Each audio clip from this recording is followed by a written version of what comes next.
வணக்கம் உறவுகளே, நான் உங்கள் மதுசூதன். இந்த பதிவுக்களால் என்னத்தை பற்றி பார்க்க போகிறோம்னா, கிளிநொச்சி இலங்கை நீளத்திலே வந்து கிளிநொச்சி நகரில் மக்கள் பதற்றம், மக்களினுடைய போராட்டம், போலீசார் குவிப்பு, போலீசார்கள் வந்து அந்த பிரச்சனையை கையாள முனைகின்றார்கள். ஒரு பிரதேச சபைக்கு எதிராக அங்கே இருக்கிற மக்களும் வியாபாரிகளும் போராட்டத்தில் ஈடுபட்டிருக்கின்றார்கள். விடயத்திற்கு வருவோம். என்ன விடயம் என்றால், சிறு பதிவுதான். நீங்கள் இதை தொடர்ச்சியாக பார்க்க வேண்டும், மற்றவர்களுக்கும் பகிர வேண்டும். இந்த செய்திகள் போயடைவரும். அதாவது கிளிநொச்சி நகரின் மத்தியிலே பல வர்த்தக நிலையங்கள், கடைத்தெருக்கள் இயங்கிக் கொண்டிருக்கின்றன. அதன் முன்னால், அந்த வர்த்தக நிலையங்களின் முன்னால் சட்டவிரோதமாக, அதாவது சட்டவிரோதமாக என்பது பிரதேச சபையினுடைய அனுமதி இல்லாமல் கடந்த காலங்களில் அவர்களுடைய வியாபார நிலையத்தை விஸ்தரிக்கும் நோக்கிலே முன்னுக்கு கொட்டகைகளும் போட்டு அனுமதி எடுக்காமல் கட்டிடங்களை அமைத்திருக்கிறார்கள். அந்த வியாபார நிலையத்துக்கு முன்னால் அவற்றை பிரதேச சபையினர் வந்து, கரைச்சி பிரதேச சபையினர் வந்து இடித்திருக்கிறார்கள். அதை ஒவ்வொரு கல்லாக துண்டு துண்டாக சிதிலமாக்கி இருக்கிறார்கள். இதன் பின்னணியில் வெகுண்டெழுந்த அந்த கடைத்தெருவைச் சேர்ந்த வியாபாரிகள் ஒரு போராட்டமும் ஆர்ப்பாட்டமும் ஒரு கொந்தள நிலையிலே நகரின் மத்தியிலே இருந்திருக்கிறார்கள். பிரதேச சபை தவிசாளரை நோக்கி கேள்விகளை துளைத்திருக்கின்றார்கள்.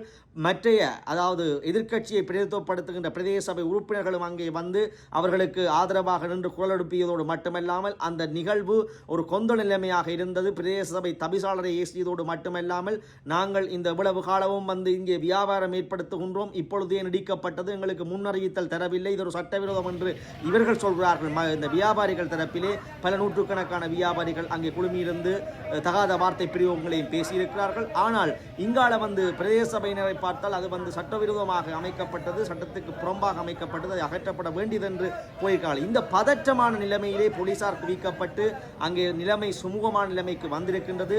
இது என்ன நிலைமைக்கு போகப் போகின்றது என்று தெரியாது. ஆகவே கிளிநொச்சி நகர் 7/8/2025 அன்று ஒரு பதற்றமான சூழ்நிலையை காணப்பட்டது. அதற்கான காரணம் இதுதான்.